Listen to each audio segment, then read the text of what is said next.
Her father was from one of the African countries but happened to live and work in Nigeria. Upon his arrival as a young man, he got a job with a very popular construction company where he worked until his demise. But what will shock you is the fact that the Nigerian Airways, this story is actually a true life story. The Nigerian Airways decided that they will not transport the body. The first day they had arrived their country. By the way, the mother, who is the wife to the man, happened to be a Nigerian. So they arrived their country in Senegal and they waited and waited. And they were wondering what's going on. The first day, the cops did not arrive. They already had arrived. The cops did not arrive. They waited the second day. The cops did not arrive. They started calling people from Nigeria. Then they were just this normal landline. They called the landline, and some people will say, oh, they need to go to the airport here in Nigeria to find out what has happened, why they are not able to take the cops. They called the office landline. The office said, okay, they're going to send some people to go check why. It's not these days where there's a cell phone everywhere, like normal GSM everywhere. It's not like that. In those days, it wasn't like that. It was normal landline or public, public phone booths where people go to make calls. So they tried and tried. Then their uncles in Senegal now decided to go to the airport to go find out what the problem was. They told them they should not worry, that they were going to still bring the cops down to Senegal. So they kept quiet.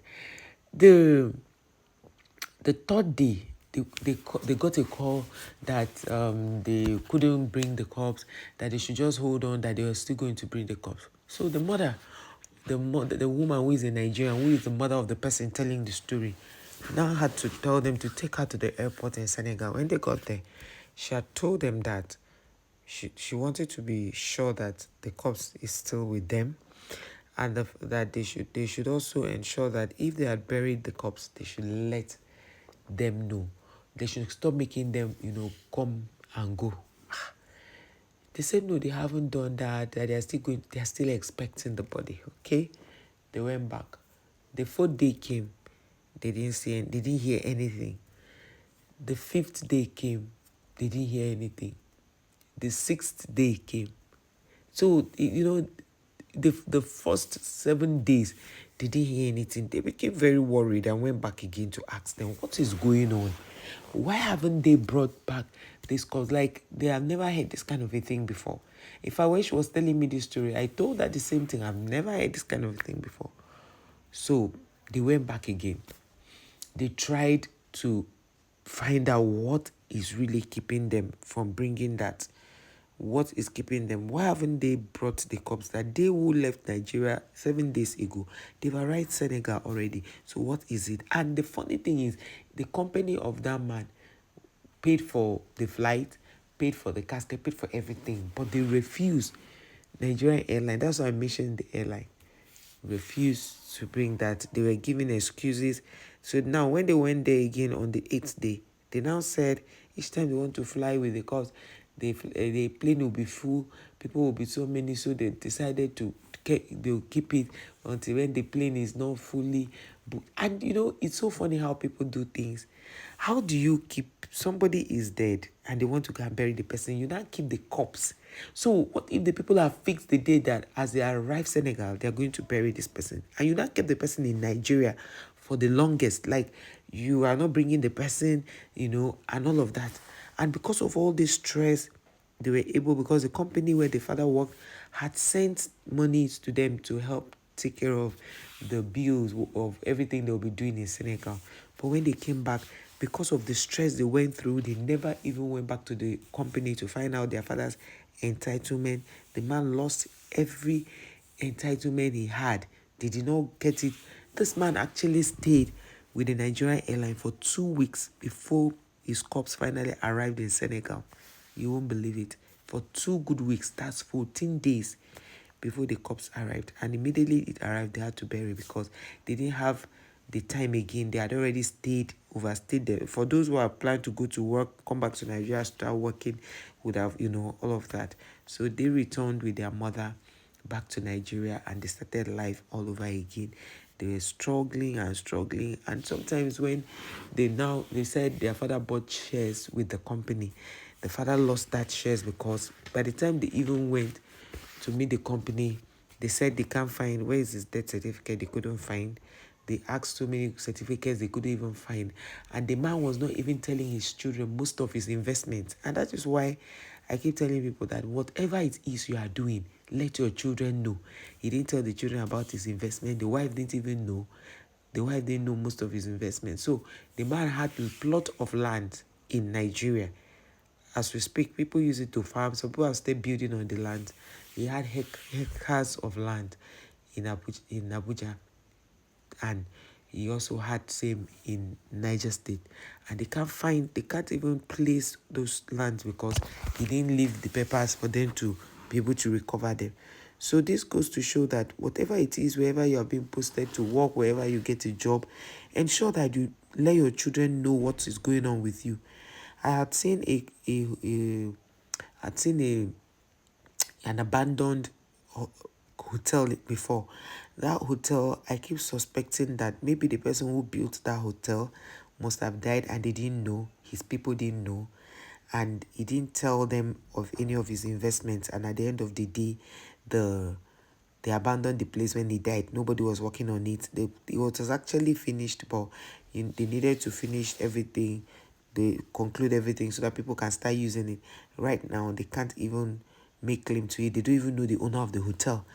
One time they said the government took over the hotel, and when they were trying to work on it, they were hearing some voices, so they couldn't even continue with the job.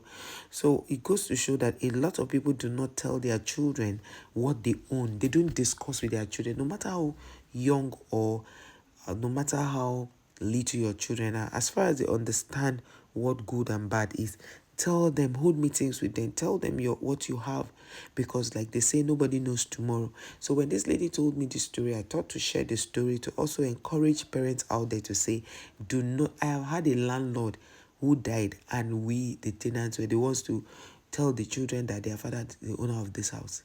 They only knew that the father once had a land in that place, but they didn't know whether he built it or if he sold the land. So it was when their father died, we, the tenant, went there to tell them that your father owns this house. And then they came, held a meeting with us and shared the house, because there were about 4 apartments in that place. So each of the sons took one of the apartment. Each family, I think he married maybe 2 wives. So 2 sons from this side took 2 of the apartments like that. That's what they did. So imagine if we did not go there to tell them that the father owned the building, so they wouldn't know. We've also had cases where we manage properties in Abuja, cases where our clients did not tell his family members that this property we are managing for them is theirs. So all of these things goes to show that people say, write, who is your next of kin? A next of kin is somebody that they can call in case of emergency. I employ people to write their will. If you know especially that you are doing a job that in case of anything in case anything happens, they might not do, write your will. Let them know what you have. Let them know buildings you have. Let them know houses you have. Let them know the things you have, so that in case of any unforeseen circumstance, your family members can lay claim to those things. Because some people are very funny. The moment they hear that you are dead or you are no more, they no longer, they can never call your family members. Even your next of kin, they will not reach out to your next of kin to say, come and do this. But when you've written a will and it's with the lawyer, and the lawyer knows, because in the will they've written everything, your property and everybody who is supposed to collect what, the lawyer will definitely call a meeting and begin to explain to your family members that, oh, you left this and you left that. They should come and share it. It's better to always write the will. It's better to always buy properties and let your children know, let your wife know, let your siblings know, let your parents know, if you still have parents. It doesn't make sense for you to buy properties and then you keep it a secret from your family members or people around you.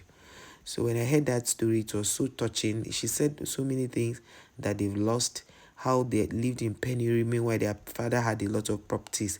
So it goes to show that if you are watching this and you live in Africa or you live anywhere, whatever investment you are putting your money into, let your people know. just let them know so that they can make claim to it and keep the documentations properly.